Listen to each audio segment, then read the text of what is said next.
Attention அப்படின்ற விஷயம் மற்ற ரெண்டு விஷயங்களை பார்க்கவும் கொஞ்சம் டிஃப்ரெண்ட் ஆகும். அங்கேயும் எங்களுக்கான எக்கனமி உருவாகும். அதன் மூலமா பணம் எக்ஸ்சேஞ்ச் நடந்து எனக்கு சம்பாதிக்கிறதுக்கான ஆப்பர்ச்சுனிட்டி உருவாகும். எடுத்து அந்த டொட்ஸ் எல்லாம் கனெக்ட் பண்ணி பார்த்தா அவங்களுக்கான ஆட்டோமேட்டிக் உருவாயிடும். நிறைய ஃபவுண்டர்ஸ், சிஇஓ, பெரிய பெரிய பணக்காரர்கள், எக்ட்ரஸ், கிரிக்கெட்டர்ஸ் இவங்க எல்லாரும் கூட கண்டென்ட் கிரியேஷன் வராங்க. ஆன்லைன்ல பார்ட் டைமா, ஃபுல் டைமா அல்லது ஒரு ஹொபியா சரி மணி மேக் பண்ணணும் அப்படின்ட்டு நிறைய பேருக்கு ஆசை இருந்தீங்க. ஆன்லைன்ல மணி மேக் பண்றதுக்கான 3 லெவல்ஸ் பத்தி இந்த வீடியோல பார்ப்போம். ஓகே, ஆன்லைன்ல மணி ஏர்ன் பண்றதுக்கு 3 லெவல்ஸ் இருக்குதுன்னு ஆல்ரெடி சொன்னேன். அப்ப அந்த 3 லெவல்ஸையும் பார்த்து அதுல ஒரு ஐடியா எடுக்கிறது வந்து மணி ஏன் எங்களுக்கு தேவைப்படுது, வை மணி இஸ் இம்பார்ட்டன்ட் அப்படின்ற விஷயம் எங்களுக்கு தெளிவாய்க்கணும். 1900களில் ஆரம்ப காலத்துல வந்து ஒரு ஆங்கில கவிதையில Money is a matter of functions for a medium, a measure, a standard, a store. அப்படின்னு ஒரு ஆங்கில பயம் கவிதை இருக்குது. அதுல சுருக்கம் என்னன்னா, மணி வந்து ஒரு விளைவை எக்ஸ்சேஞ்ச் பண்ற ஒரு பொறுமதிக்கு இன்னொரு பொறுமதியை கொடுக்குற மீடியமா இருக்குமே தவிர மணி என்பது தனக்கான தனி பலத்தை கொண்டு இருக்காது. அதாவது பணம் தனியா ஐக்கிற வரைக்கும் அதுக்கான பெருமதி இல்லை. அதை கொடுத்து மாத்தி ஒரு வெளிவு எக்ஸ்சேஞ்ச் ஆகக்கூடிய அளவுக்கு அதுக்கான பொறுமதி இருக்கிற நேரம் தான் அது சரியானதா இருக்கும் அப்படின்னு இந்த போயம்ல இருந்து எங்களுக்கு நினைக்குது. அப்ப மோரல் என்னன்னா, நாங்க எந்த விதத்திலையும் மணி அதாவது பணம் சம்பாதிக்கணும் அப்படின்ற இடத்துக்கு வந்தோம்னா கட்டாயம் நாங்க ஒரு வெளிவை ஆப்போசிட் பார்ட்டிக்கு கொடுக்கணும். அவங்க ஒரு வெளிவாக தான் இந்த பணத்தை எங்களுக்கு தர போறாங்க. ஸோ ஒரு பொறுமதியை கொடுத்து ஒரு பொறுமதியை வாங்குறோம் அப்படின்றதான் சாராம்சம். இப்ப ஆன்லைன்ல மணி மேக் பண்ற அப்படின்ற கான்செப்ட் இங்க வந்தாலும் இதே தான் நடக்க போகுது. நாங்க இங்கேயும் ஒரு வெளிவு ஒரு பொறுமதியை இன்னொருத்தருக்கு கொடுக்க போறோம். அந்த பொறுமதிக்கு மாற்றாக அவங்க எங்களுக்கு பணத்தை தர போறாங்க. இவ்வளவுதான் சிம்பிளான கான்செப்ட். இது தெரிஞ்சாலே அடுத்த ஸ்டெப்ல தெளிவா எனக்கு பணம் சார்ந்த முடிவுகள் இருக்கு. ஒரு இந்த இடத்துல முக்கியமான ஒரு விஷயத்தை சொல்லிக்கொள்ளணும். இந்த ஆன்லைன்ல எட்டை கிளிக் பண்ணி பணம் சம்பாதிக்க நினைக்கிறாங்க. அந்த யூடியூப்ல சப்ஸ்கிரைப் பண்ணி ஒச்சாஸை கூட்டி கொடுத்து இது மாதிரி எல்லாம் பணம் சம்பாதிக்க நினைக்கிறாங்கன்னா இந்த கேட்டகரிக்கு வருவாங்களா? அவங்க வந்து ஒரு வெளியை ப்ரொவைட் பண்றாங்களா? அவங்க ஒரு எட்டை கிளிக் பண்றதால யாருக்காவது ஏதாவது ஒரு இடத்துல நலவு நடக்குமா அப்படின்றத யோசிச்சு பார்த்தாலே இந்த விஷயங்கள்லாம் ஸ்கேமா அல்லது சும்மா டைம் வேஸ்டா அப்படின்றது எங்களுக்கு தெளிவா வேணும். இப்ப என்னோட விஷயத்துக்கு வருவோம். ஒரு பொறுமதியை கொடுத்து பொறுமதியை வாங்குறதுக்கு 3 லெவல்ஸ், ஆன்லைன்ல மணி மேக் பண்றதுக்கான 3 லெவல்ஸ் பார்ப்போம். This video is sponsored by A to PC Factory. இது வந்து பாத்தீங்கன்னா consulting based PC building solution. இல்ல யாரும் ஸ்பான்சர் பண்ற அளவுக்கு எல்லாம் நீங்க வரல. ஒரு உதாரணத்துக்காக A2D PC Factory அப்படின்ற இந்த கம்பெனியை நான் சூஸ் பண்ணிக்கிறேன். ஓகே, இப்ப முதலாவது விஷயத்துக்கு வருவோம். என்னோட லெவல்ஸ்ல முதலாவது லெவல் ப்ராடக்ட், அதாவது ஒரு பொருள் ஆன்லைன்ல சம்பாதிக்கிற அப்படின்ற கேட்டகரி இருக்கப்போ இதை கொண்டு வரதுக்கு முந்தி ஜென்ரலான ஒரு விஷயத்தை பார்த்து வருவோம். ஜென்ரலா பொருளாதார மார்க்கெட்ல, சந்தையில அல்லது கடை வீதிகள்ல, கடைகள் எல்லா இடத்துலயுமே ஒரு ப்ராடக்ட் அல்லது ஒரு சர்வீஸ், பொருள் அல்லது சேவையை எக்ஸ்சேஞ்ச் பண்ணி தான் பணம் சம்பாதிப்பாங்க. நீங்க எந்த கேட்டகரி எடுத்து பார்த்தாலும் இந்த ரெண்டுமே இன்க்ளூட் ஆகி இங்கேயும் சேம் தான். ஆன்லைன்ல ஒரு ப்ராடக்ட் விற்கிறதன் மூலமாக எங்களுக்கு மணி மேக் பண்ண இயலும். இதுக்கு ஏகப்பட்ட உதாரணங்கள் செய்யலும். அமேசான், பிளிப்கார்ட் என்று ஆயிரக்கணக்கான உதாரணங்கள் இருந்தாலும் ஆல்ரெடி எங்களுக்கு ஸ்பான்சர் வந்து A2D PC Factory எடுத்து வருவோம். அங்க அவங்க வந்து ப்ராடக்டா ஒரு சாமானை கொடுக்குறாங்க. பிசி யார் யாருக்கு எந்த கேட்டகரியில எப்படி பிசி வேணுமோ அப்படியாப்பட்ட பிசி அவங்க பில்ட் பண்ணி கொடுக்கறதால ஒரு ப்ராடக்ட் அங்க விற்கிறாங்க. ஒரு ப்ராடக்ட் கொடுத்து அதன் மூலமா மணி மேக் பண்றாங்க. இப்ப ரெண்டாவது லெவல் பார்ப்போமா? ரெண்டாவது ஆல்ரெடி சொன்ன அதே விஷயம் தான், சேவிஸ். ஆன்லைன்ல ஒரு சேவிஸ் விற்கிறதன் மூலமா எனக்கு பணம் சம்பாதிக்கலாம். சேவிஸ் என்ற நேரம் இன்னும் ஏகப்பட்ட விஷயங்கள் இது இன்க்ளூட் ஆகும். ப்ராடக்ட லோக்கலா விற்கிறதுக்கும் சேவிஸ் ஆன்லைன்ல விற்கிறதுக்கும் நிறைய வீதாசாரம் டிஃபரெண்டோட எனக்கு பணம் சம்பாதிக்கிறதுக்கான ஆப்பர்ச்சுனிட்டி செய்யுது. ஏன்னா ஆன்லைன்ல வந்து ஆகவே ஸ்கில்ஃபுல்லான வேலை நிறைய இருக்கிறதால, உதாரணமா டிசைனிங், ப்ரோக்ராமிங் சைட்ல வந்து நல்ல நாலேஜ் உள்ள ஆக்கள் எந்த அளவுக்கு கிரியேட்டிவா திங்க் பண்ணி ஒரு ப்ராப்ளமுக்கு சொல்யூஷன் கண்டுபிடிக்கிறாங்கன்ற அடிப்படையில ஸ்கில்லுக்கு நிறைய டிமாண்ட் செய்யும். ஸோ யாருக்கெல்லாம் ஸ்கில் கூட இருக்குதோ அவங்க எல்லாம் சேவிஸ் ஆஃபர் பண்ணல. அப்படி சேவிஸ் ஆஃபர் பண்ற ஒருத்தர் ஒரு வெளிவு எக்ஸ்சேஞ்ச் பண்ணி அதன் மூலமா பணம் சம்பாதிக்கலும். இதுக்கும் ஆல்ரெடி சொன்ன அதே A2D உதாரணமா எடுப்போம். அவங்க வந்து முதலாவது கன்சல்டன்ட், அது ஃப்ரீயா தான் கொடுக்குறாங்க. ரெண்டாவதா அவங்க ஒரு கஸ்டமர்ட்ட இருந்து அவங்களுக்கான பிசி ஐடியாவை அந்த ஃபீட்பேக் எடுத்த பின்னால அந்த பிசியை அசெம்பிள் பண்ணி அந்த பிசியை டெலிவரி பண்றது வரைக்குமான எல்லா வேலையும் செய்யறாங்க. இந்த இடம் மொத்தமாவே சேவிஸ் தான் வரும். அங்க ப்ராடக்ட் ஒன்றையும் ஆஃபர் பண்றாங்க, சேவிஸ் ஒன்றையும் ஆஃபர் பண்றாங்க. ஸோ எங்களோட லெவல் 3ல 2 லெவல் அங்கே கம்ப்ளீட் ஆயிட்டு. சரி, ஆன்லைன்ல பணம் சம்பாதிப்பதற்கான 3வது லெவல் என்னன்னா அதுதான் அட்டென்ஷன். எந்த இடத்துல ஒரு கூட்டம் கூடுதோ, எந்த இடத்துல ஒரு நபரால அல்லது ஒரு குழுவால ஒரு அட்டென்ஷனை கொண்டு வரையணுமோ அந்த இடத்துல ஒரு பொருளாதாரம் உருவாகும். அதன் மூலமா 4 பேருக்கு வெளிவு எக்ஸ்சேஞ்ச் நடந்து சிலர் பணம் சம்பாதிப்பாங்க, சிலர் அதுக்கு தகுந்த வெளிவை பெற்றுக் கொள்வாங்க. இப்ப இதுக்கும் உதாரணங்கள் சொல்றாங்க. நான் வளமையா சினிமால பாக்குற எல்லா படங்களுமே இதே கான்செப்ட் தான்.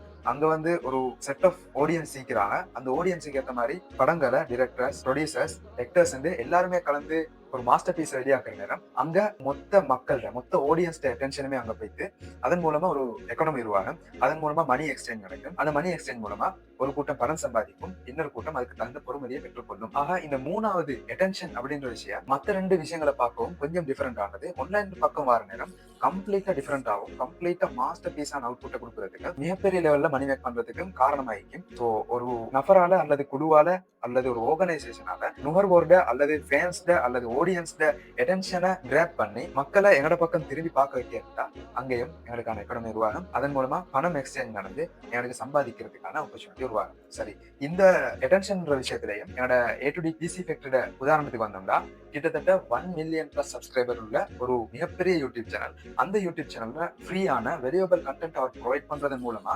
மிகப்பெரிய ஒரு கம்யூனிட்டி அங்க உருவாகிக்குது. இப்ப மக்கள் என்டர்டைன்மெண்ட்டுக்காகவோ எஜுகேஷனுக்காகவோ என்டர்டைன்மெண்ட்டும் எஜுகேஷனும் கலந்த ஒரு வீடியோ பாக்குறதுக்கு A2D சேனலுக்கு போறாருண்டா அங்க அவரால ஒரு செட் ஆஃப் ஆடியன்ஸ்ட அட்டென்ஷனை கவர்ந்து அவரை திரும்பி பார்க்க வைக்கலுமாய்க்குது. அந்த இடத்துல அவரோட ப்ராடக்ட் அவரோட சர்வீஸ், அதாவது A2D PC ஃபேக்டரி அதுல கொடுக்குற சர்வீசஸை அவரால் பேசியிருந்தா அங்க ஒரு எக்கனாமி உருவாகுது, அங்க அட்டென்ஷன் நீக்குது, அங்க ப்ராடக்ட் சர்வீஸ் ரெண்டுமே இன்க்ளூட் ஆகுது. ஸோ எங்களோட இந்த 3 லெவல்ஸுக்குமான உதாரணங்களை அந்த இடத்துலயே எங்களுக்கு தெளிவா பார்த்து கொள்ளும். இந்த 3 விஷயங்கள் இருந்தால் நானும் மென்ஷன் பண்ண நினைச்சேன். சரி, இந்த விஷயம் எல்லாம் எனக்கு தெளிவா தெரியும்பா, இப்ப நான் பணம் சம்பாதிக்க ஸ்டார்ட் பண்ணிடுமா அப்படின்னு கேட்டா இன்னும் சில விஷயங்கள் இது சார்ந்த இதோட சம்பந்தப்பட்ட சில விஷயங்களை நீங்க தெளிவா விளங்கி கொண்டு அடுத்த ஸ்டெப் போறதுனால, முதலாவது ப்ராடக்ட்ன்றா அங்க நாங்க வந்து பிசிக்கலான ஒரு ப்ராடக்ட் மட்டும் இல்ல, ஆன்லைன் நேரம் டிஜிட்டல் ப்ராடக்ட் செல் பண்ணல.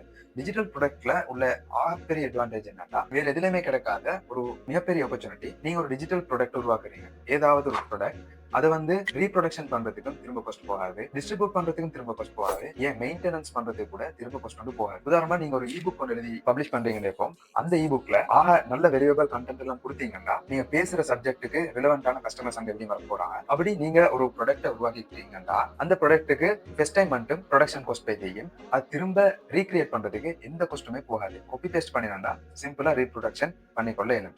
ரெண்டாவது, இன்டர்நெட்ல நாங்க ஒரு இடத்துல அப்லோட் பண்ணி வச்சோம்னா எத்தனை ஆயிரம் பேர் எத்தனை கோடி பேர் வந்து டவுன்லோட் பண்ணினாலும் எங்களுக்கு அந்த ப்ராடக்ட் முடிஞ்சு போகாது. அதே பிசிக்கல் ப்ராடக்ட்ல அப்படி ஒரு விஷயத்தை நினைக்கவுமே தான். So only one time cost உள்ள ஒரு டிஜிட்டல் ப்ராடக்ட் விற்கிறது அல்லது ஒரு ஒன் டைம் காஸ்ட் போற ஒரு அப்ளிகேஷன் உருவாக்குறது அல்லது ஒன் டைம் காஸ்ட் உள்ள ஒரு சாஃப்ட்வேர் சாஸ் ப்ராடக்ட் ஏதாவது உண்ட ஒன் டைம்ல ஹை காஸ்ட்ல உருவாக்கி இந்த விஷயங்களுக்கு கீழே உங்களுக்கு கொண்டு வரலா ஒரு ப்ராடக்ட் பேஸ்ட்ல சரியான பிசினஸ் உங்களுக்கு உருவாக்கி கொள்ள. சரி, இந்த லெவல்ஸ்ல சர்வீசஸ் ஏரியா தான் உங்க ஏரியா அப்படின்னு சூஸ் பண்ணிட்டீங்கன்னா கட்டாயம் குறிப்பிட்ட ஒரு நீச்சை சூஸ் பண்றது அவசியம். நீங்க இப்ப டிசைனிங்ல என்ன டிசைன், நான் வந்து போஸ்டர் டிசைன் பண்ண போறேன், இல்லாட்டி லோகோ டிசைன் பண்ண போறேன், அப்படி ஏதாவது டிசைனிங் கேட்டகரியா அது உள்ள கொண்டு அந்த நீச் டவுன் பண்றதுல ஃபோக்கஸ் பண்றது அவசியம். சர்வீசஸ் ஏரியா வந்து மெக்ரோ லெவல்ல நான் டார்கெட் பண்ணினாலும் ஒன்னாவது மைக்ரோ நீச்ல பேத்துட்டு அதுக்கு பின்னால கொஞ்சம் கொஞ்சமா என்னோட நீச்சை பெருசாக்கினா ஒரு பேசிக் அடையாளம் ஒன்று வந்துடும். உதாரணமா லோகோ டிசைன் நான் வந்து இந்த டைப் ஆஃப் கம்பெனிஸுக்கு தான் லோகோ டிசைன் பண்ணுவேன் அப்படின்ட்டு இருந்தா அந்த மாதிரி கம்பெனிஸுக்கு லோகோ கிரியேட் பண்றோம் நீங்க தான் பேர் வந்த பின்னால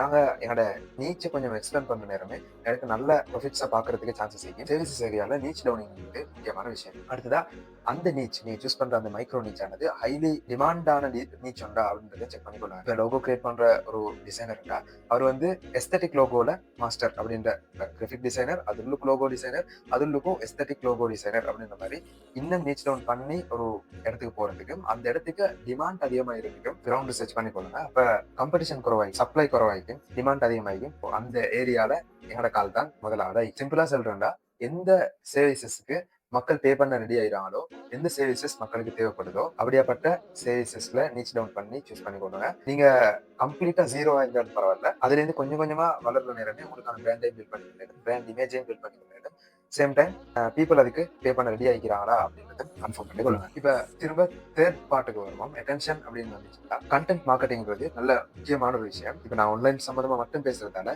அதுலுக்கும் இன்ஃபுளுசர்ஸ் அடுத்தது ப்ளாக் பண்ற சேனல் செய்யுது, இப்படி அவனோட சைடுக்கும் அவங்கள பார்க்க வைக்கிறதுக்காக எத்தனையோ கண்டென்ட் கிரியேட்டர்ஸ் இருக்கிற இந்த யூடியூபோ இன்ஸ்டாகிராமோ அல்லது இது மாதிரி அடுத்தடுத்த பிளாட்ஃபார்ம்ல அதிகமா free content variable free content கொடுக்குறாங்க.